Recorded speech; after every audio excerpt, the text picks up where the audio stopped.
자식은 소용없습니다. 평생을 바쳐 키운 자식이 결혼하고 나서 저를 완전히 다른 사람처럼 대하기 시작했어요. 처음엔 새 가정에 적응하느라 그렇겠지라고 생각했습니다. 하지만 시간이 지날수록 상황은 악화됐고 결국 30년 넘게 키운 두 자녀와 연을 끊었습니다. 지금부터 제가 겪은 이야기를 들려드릴게요. 이 영상을 보시는 분들 중에도 비슷한 아픔을 겪고 계신 분들이 있을 거예요. 제 경험이 여러분에게 작은 위로가 되길 바랍니다. 저는 올해 68세 홀어머니입니다. 남편은 10년 전 갑작스러운 심장마비로 세상을 떠났어요. 평생 맞벌이를 하며 아들과 딸, 두 아이를 키웠습니다. 대학 등록금부터 결혼 비용까지 남편과 함께 모든 것을 아낌없이 지원했죠. 아들은 12년 전에 결혼했고 딸은 8년 전에 결혼했습니다. 두 아이 모두 서울에서 살고 있어요. 저는 남편이 떠난 후에도 경기도 외곽에 있는 아파트에서 혼자 지내고 있었습니다. 처음에는 모든 것이 좋았습니다. 아이들은 주말마다 찾아왔고 명절이면 함께 시간을 보냈어요. 하지만 세월이 흐르면서 뭔가 달라지기 시작했습니다. 첫 번째 신호는 3년 전부터였어요. 아들 내외가 방문하는 횟수가 뚝 끊겼습니다. 명절에도 장날은 쪽 집안 행사가 있어서 라는 핑계로 얼굴을 보기 힘들어졌어요. 전화를 해도 지금 바빠요. 나중에 걸게요라는 말만 돌아왔고 그 나중은 결코 오지 않았습니다. 어느 날 저는 용기를 내어 아들에게 물었습니다. 아들아, 요새 왜 자주 안 오니? 엄마가 뭐 잘못했니? 그랬더니 돌아온 대답이 지금도 가슴에 박혀 있어요. 엄마, 솔직 이제 각자 살아야 되지 않겠어요? 저도 이제 제 가정이 있고 아이들도 있고 자꾸 연락하고 찾아오라고 하면 부담스러워요. 그 말을 듣는 순간 가슴이 무너져 내렸습니다. 30년 넘게 키운 아들의 입에서 부담스럽다는 말이 나온 거예요. 그동안 제가 얼마나 희생했는지, 얼마나 사랑했는지는 중요하지 않았나 봅니다. 이후로 상황은 더 악화됐습니다. 아들의 아이들, 제 손주들은 제가 누군지도 제대로 모르게 됐어요. 명절에 간신히 만나도 할머니 누구세요? 라고 물을 정도였으니까요. 딸의 경우는 좀 달랐습니다. 딸은 일주일에 한 번씩 꼭 전화를 했어요. 하지만 직접 만나는 것은 점점 줄어들었고 만나서도 대화는 겉돌기만 했습니다. 그러던 어느 날 제가 갑자기 넘어져서 병원에 실려갔습니다. 고관절이 부러져서 수술을 받아야 했어요. 두 아이에게 연락했지만 아들은 전화를 받지 않았고 딸은 지금 중요한 프로젝트가 있어서 못 가겠어요라는 문자만 보냈습니다. 병원에서 혼자 수술을 받고 회복하는 동안 저를 찾아온 사람은 오랜 이웃집 할머니뿐이었어요. 자식들은 끝내 나타나지 않았습니다. 퇴원 후 일상생활이 어려워 도움이 필요했습니다. 아들에게 전화해서 조심스럽게 말했어요. 아들아, 엄마가 지금 혼자서 생활하기가 좀 힘드네. 당분간만 도와줄 수 있을까? 아들의 대답은 충격적이었습니다. 엄마, 저희도 지금 생활이 빠듯해요. 요양원 같은 데 알아보시는 게 어떨까요? 요즘 좋은 데 많다던데. 자식에게 버림받았다는 생각이 들었습니다. 평생 모은 돈으로 아이들 뒷바라지하느라 제 노후 준비는 제대로 하지 못했는데 이제 와서 요양원을 알아보라니요. 하지만 더 놀라운 일은 그 후에 벌어졌습니다. 퇴원 한 달 후 아들이 갑자기 찾아왔어요. 반가운 마음에 문을 열었더니 아들은 서류 뭉치를 들고 있었습니다. 엄마, 이거 아파트 증여 서류예요. 사인해 주세요. 저는 어리둥절했습니다. 무슨 증여? 엄마 아직 살아있는데. 아니, 이제 엄마 혼자 이 큰 아파트 관리하기 힘드시잖아요. 제가 팔아서 작은 집으로 모셔드릴게요. 그 말이 사실이 아니라는 것을 직감적으로 알았습니다. 증여를 해주면 팔아서 돈을 챙기려는 속셈이었던 거죠. 그동안 찾아오지도 않던 아이가 갑자기 나타나 재산을 달라니 가슴이 찢어지는 것 같았습니다. 안 돼. 이건 내가 살 집이야. 내 아버지와 함께 평생 일해서 마련한 거야. 그러자 아들의 얼굴이 일그러졌습니다. 엄마, 지금까지 우리 키우느라 얼마나 많은 돈을 썼는데 이제 와서 그깟 아파트 하나 못 주세요. 언젠간 어차피 우리 것 될 텐데. 그 말을 듣는 순간 제 마음속에서 무언가가 끊어지는 느낌이 들었습니다. 그동안 모든 희생을 당연하게 여기고 이제는 제 재산까지 자기 것이라 여기는 아들의 모습에 깊은 상처를 받았습니다. 딸의 경우도 마찬가지였습니다. 제가 아들과의 갈등을 딸에게 털어놓았더니 딸은 오히려 아들의 편을 들었어요. 엄마, 그냥 주세요. 나중에 어차피 우리 거 될 건데 왜 그렇게 안 풀어주세요? 지금 오빠네 돈이 필요한가 봐요. 자식들이 저를 사람이 아닌 재산을 가진 수단으로만 보고 있다는 사실을 깨달았습니다. 제가 아프고 도움이 필요할 때는 나타나지 않다가 재산 문제가 되니 서로 달려드는 모습에 마음이 완전히 다퉜어요. 그 후로도 상황은 계속 악화됐습니다.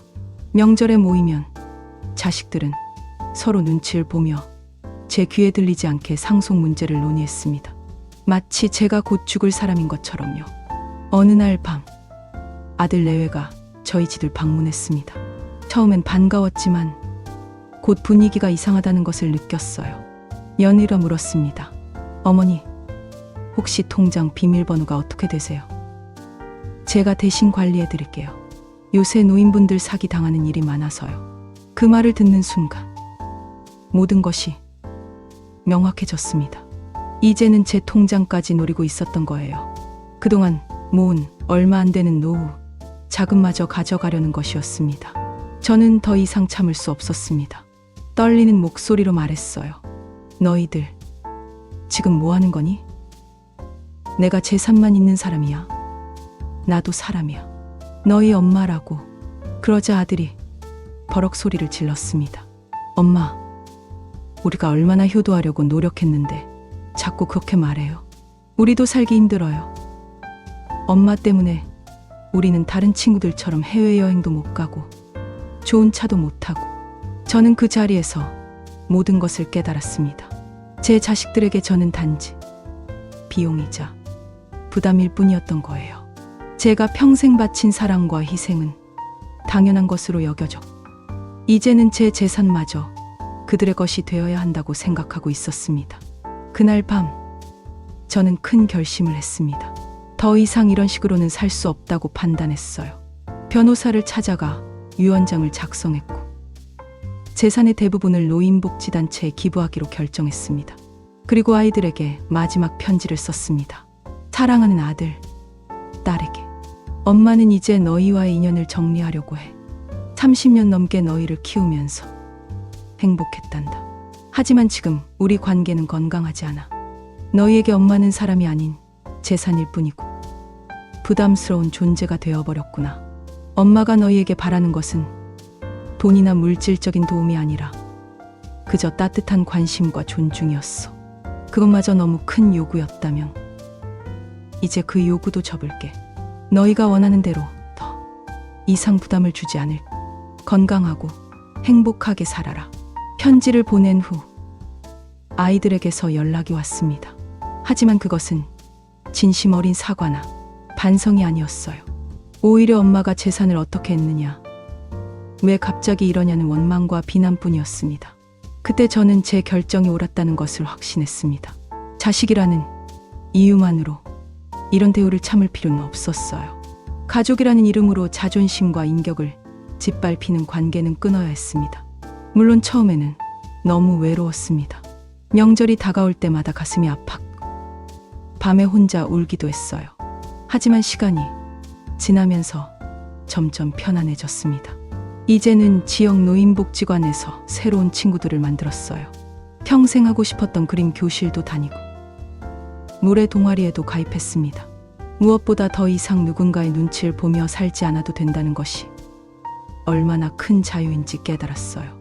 가끔 길에서 젊은 부부와 아이들이 행복하게 걸어가는 모습을 보면 내 아들, 딸 생각이 나서 가슴이 아플 때도 있습니다. 하지만 그런 감정도 점점 옅어지고 있어요. 제가 자식들과 인연을 끊기 전에 깨달았어야 했던 신호들이 있었습니다. 첫째, 자식들이 나를 만날 때마다 항상 무언가를 요구했다는 점이에요. 만남 자체가 목적이 아니라 항상 뭔가 얻어가려는 의도가 있었습니다.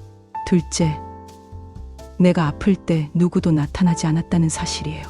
정말 사랑하는 사람이라면 어려울 때 함께하는 것이 당연합니다. 셋째, 내 의견과 결정을 전혀 존중하지 않았어요. 마치 내가 스스로 판단할 능력이 없는 사람처럼 대했습니다. 넷째, 내 재산을 당연히 자기들 것으로 여겼다는 점이에요. 평생 일해서 모은 것을 언젠가는 우리 것이라고 생각하는 태도가 너무 아팠습니다. 다섯째, 내가 도움이 필요할 때는 나타나지 않다가 재산 문제가 생기면 갑자기 나타났어요. 이건 진정한 사랑이 아닙니다. 이런 신호들이 반복된다면 그것은 더 이상 건강한 부모-자식 관계가 아니에요. 아무리 피를 나눈 자식이라도 이런 식으로 당신의 인격과 존엄성을 짓밟는다면 과감히 인연을 끊는 것이 오히려 당신의 행복을 위한 결정일 수 있습니다. 가족이라는 이유만으로 모든 것을 참을 필요는 없어요. 당신의 삶, 당신의 행복이 더 중요합니다. 저는 그것을 너무 늦게 깨달았지만 여러분은 더 일찍 알아차리시길 바랍니다. 이제 저는 제 인생의 마지막 장을 평온하게 쓰고 있습니다.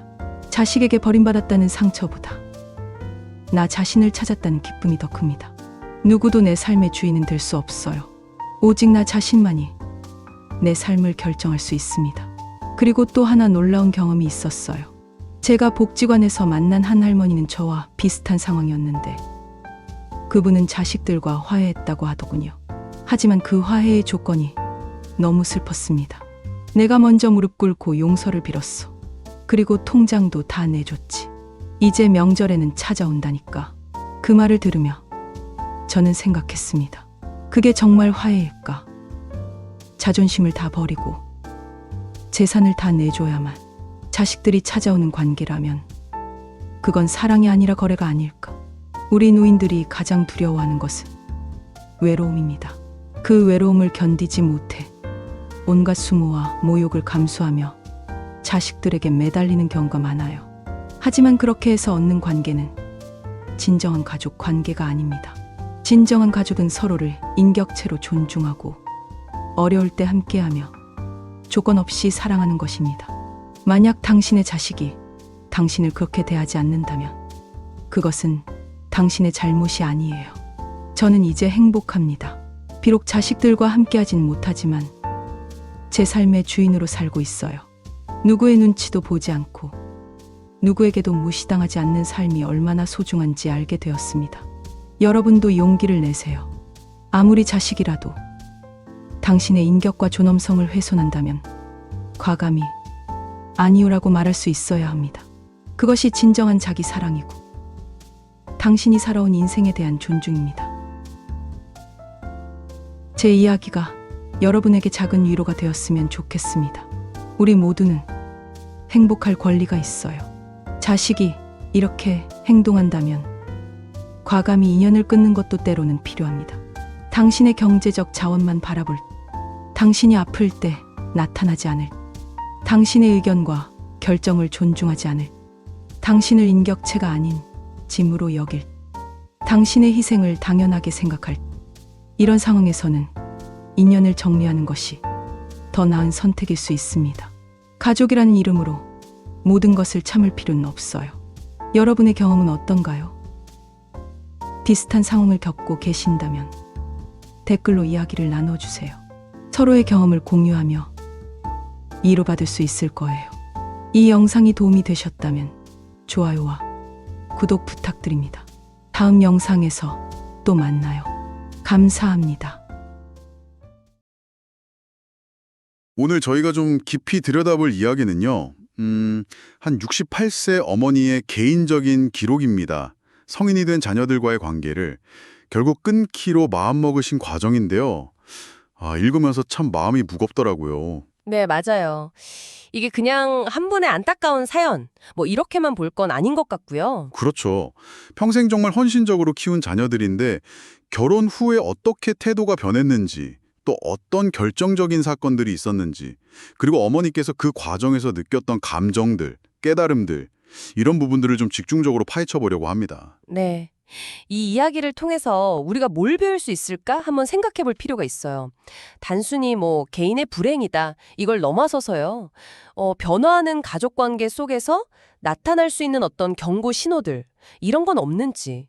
그리고 자신을 지키기 위해서 때로는 어려운 결정이지만 관계를 정리하는 게 왜 필요할 수도 있는지 함께 좀 탐색해 보고 싶습니다.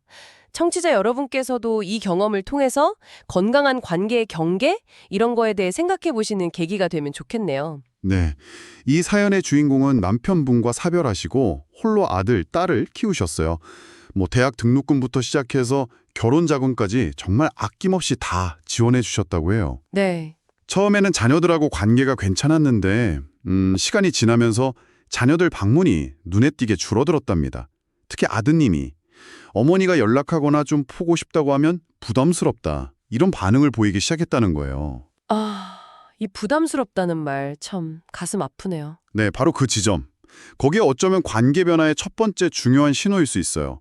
그러니까 과거의 헌신이나 애정은 이제 당연한 게 되고 부모의 존재 자체가 심지어 연락하는 것조차 자녀에게는 어떤 심리적인 또 시간적인 부담으로 느껴지기 시작하는 거죠.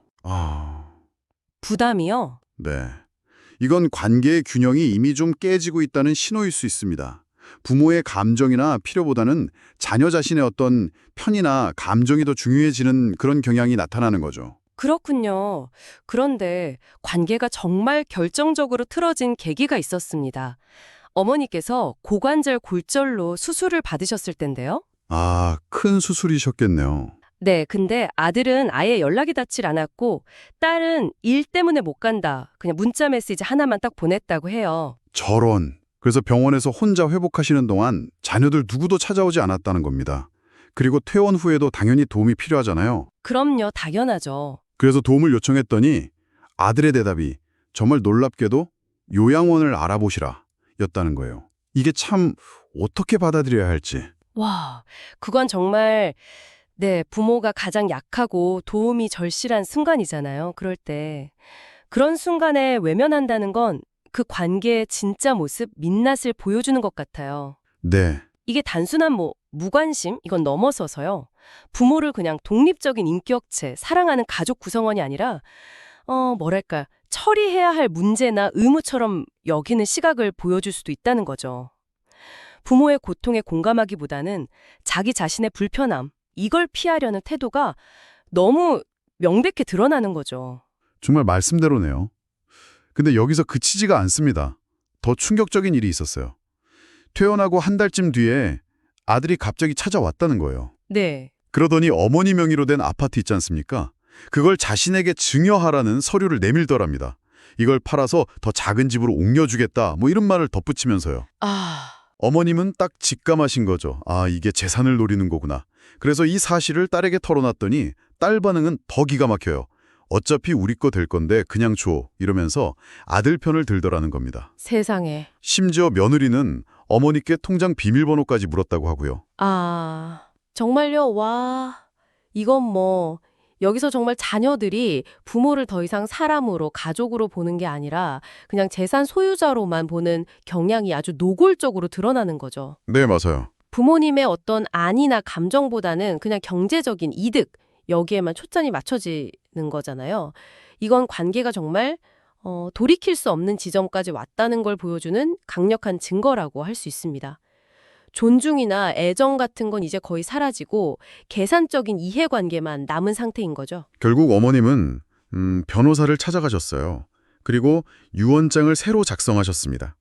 재산 대부분을 사회에 기부하기로 결정하시고 자녀들에게는 이제 더 이상 연락하지 않겠다 이런 마지막 편지를 보내면서 관계 단절을 공식적으로 알리신 거죠. 정말 큰 결심을 하셨네요. 네, 자녀들 반응이요. 혹시 예상하실지 모르겠는데 사과나 반성 전혀 없었고요. 오히려 재산을 못 받게 된 것에 대한 원망과 비난뿐이었다고 합니다. 허탈하셨겠네요, 정말. 그렇죠. 이 정말 뼈아픈 경험을 통해서 어머님은 자녀와의 관계 단절을 심각하게 고민해야 할 신호를 정리해 주셨어요. 첫째는 만날 때마다 돈이나 뭔가 물질적인 걸 요구할 때. 네. 둘째, 내가 아프거나 어려울 때 그냥 철저히 외면할 때. 셋째, 나의 의견이나 결정을 존중하지 않고 무시할 때. 그쵸. 넷째, 부모 재산을 당연히 자기들 거라고 여길 때. 그리고 마지막 다섯째는 평소에는 무관심하다가 재산 문제가 걸렸을 때만 불쑥 나타날 때. 이 5가지입니다. 네, 이 신호들, 이게 정말 그냥 이 어머님만의 이야기가 아닌 것 같아요. 청취자 여러분께서도 혹시 주변 관계에서 꼭 부모 자식 관계가 아니더라도 이런 비슷한 모습을 발견하신다면 한번 관계를 좀 객관적으로 점검해 볼 필요가 있다는 중요한 지표가 될 수 있습니다. 네. 특히 어머님이 언급하신 다른 노인분 사례 있잖아요. 자존심 다 내려놓고 재산까지 다 주고 나서야 겨우 자녀와 형식적인 만남이라도 유지하는 경우. 이게 참 많은 걸 생각하게 하죠. 과연 관계 유지를 위해서 개인의 존엄성까지 희생하는 게 맞는 걸까? 어디까지 우리가 감수해야 하는가? 이런 질문을 던지게 됩니다. 네, 맞습니다. 오늘 저희는 성인 자녀와의 관계에서 정말 깊은 상처를 받고 결국엔 연을 끊기로 한 한 어머니의 사연을 통해서 가족관계의 복잡한 이면을 좀 깊숙이 들여다봤습니다. 이 이야기의 핵심은 그거 같아요. 가족이라는 이유만으로 모든 고통을 참고 견뎌야만 하는 건 아니다. 때로는 자신의 존엄, 그리고 남은 삶의 행복을 위해서 관계를 정리할 용기도 필요하다는 그런 메시지인 것 같습니다. 앞서 말씀드린 그 경고 신호, 기억해 두시면 좋겠습니다. 네. 이 이야기를 들으신 청취자 여러분께 마지막으로 한번 질문을 던져보고 싶습니다. 세대가 변하고 가족 안에서의 역할도 계속 달라지고 있잖아요. 이런 상황에서 건강한 가족 관계를 위한 적절한 경계는 어디까지라고 생각하시나요? 그리고 우리가 오랫동안 중요하게 여겨온 효라는 가치가 때로는 부모 혹은 자녀 개인의 행복이나 존엄성과 부딪힐 때 우리는 어떤 지혜로운 선택을 내려야 할까요? 정답이 있는 질문은 아니겠지만 스스로에게 이런 질문을 한번 던져보는 것, 그 자체만으로도 충분히 의미 있는 성찰의 시작이 될 거라고 생각합니다.